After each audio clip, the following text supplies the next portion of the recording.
Hi everyone, welcome back to my YouTube channel. First time ಯಾರಾದರೂ ನನ್ನ video ನೋಡ್ತಾ ಇದ್ದರೆ ದಯವಿಟ್ಟು ಸಬ್ಸ್ಕ್ರೈಬ್ ಮಾಡಿ ಅಂತ ಹೇಳ್ತಾ ಬನ್ನಿ ವಿಡಿಯೋ ಸ್ಟಾರ್ಟ್ ಮಾಡೋಣ. ಇವತ್ತು ನಾನು ಹೆಸರು ಕಾಳಿನ ಸೂಪ್ ಹೇಗೆ ಮಾಡೋದು ಅಂತ ತೋರಿಸ್ತಾ ಇದ್ದೀನಿ. ಹೆಸರು ಕಾಳಲ್ಲಿ ಜಾಸ್ತಿ ಪ್ರೋಟೀನ್ ಕಂಟೆಂಟ್ ಇರೋದ್ರಿಂದ ವೆಯ್ಟ್ ಲಾಸ್ ಮಾಡೋರು ಈ ಥರ ಸೂಪ್ ಮಾಡ್ಕೊಂಡು ಕುಡೀರಿ, ತುಂಬ ಚೆನ್ನಾಗಿರುತ್ತೆ, ಆರೋಗ್ಯಕ್ಕೂ ಒಳ್ಳೆಯದು. ವೆಜಿಟೇರಿಯನ್ಸ್ ಪ್ರೋಟೀನ್ಗೋಸ್ಕರ ಈ ಸೂಪ್ನ ಕುಡಿಬೋದು. ಹಾಗಾದರೆ ಬನ್ನಿ ಈ ಸೂಪ್ನ ಹೇಗೆ ಮಾಡ್ಕೋಬೋದು ಅಂತ ನೋಡ್ಕೊಬರೋಣ.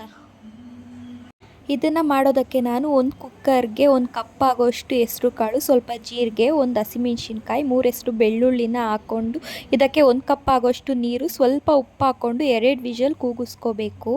ವಿಷಲ್ ಹೋದ್ಮೇಲೆ ನೋಡಿ ಈ ಥರ ಕನ್ಸಿಸ್ಟೆನ್ಸಿಯಲ್ಲಿ ಬರಬೇಕು, ಈ ಥರ ಬಾಯ್ಲ್ ಆಗಿರಬೇಕು. ನಂತರ ಇದನ್ನು ಒಂದು ಜಾರ್ಗೆ ಹಾಕ್ಕೊಂಡು ಸ್ಮೂತಾಗಿ ಗ್ರೈಂಡ್ ಮಾಡ್ಕೋಬೇಕು. ಒಂದು ಸ್ಟವ್ ಮೇಲೆ ಇಟ್ಟು ಅದಕ್ಕೆ ಸ್ವಲ್ಪ ಪೆಪ್ಪರ್ ಪೌಡರ್, ಇಂಗು ಮತ್ತು ಕೊತ್ತಂಬರಿ ಸೊಪ್ಪು ಹಾಕ್ಕೊಂಡು ಚೆನ್ನಾಗಿ ಕುದಿಸ್ಕೋಬೇಕು. ಈಗ ಹೆಲ್ದಿಯಾದ ತುಂಬ ಟೇಸ್ಟಿಯಾದ ಹೆಸರು ಕಾಳು ಸೂಪ್ ರೆಡಿ. ನೀವೊಂದ್ಸಲ ಟ್ರೈ ಮಾಡಿ ಹೇಗೆ ಬಂತು ಅಂತ ಕಮೆಂಟಲ್ಲಿ ತಿಳಿಸಿ. Thank you for watching.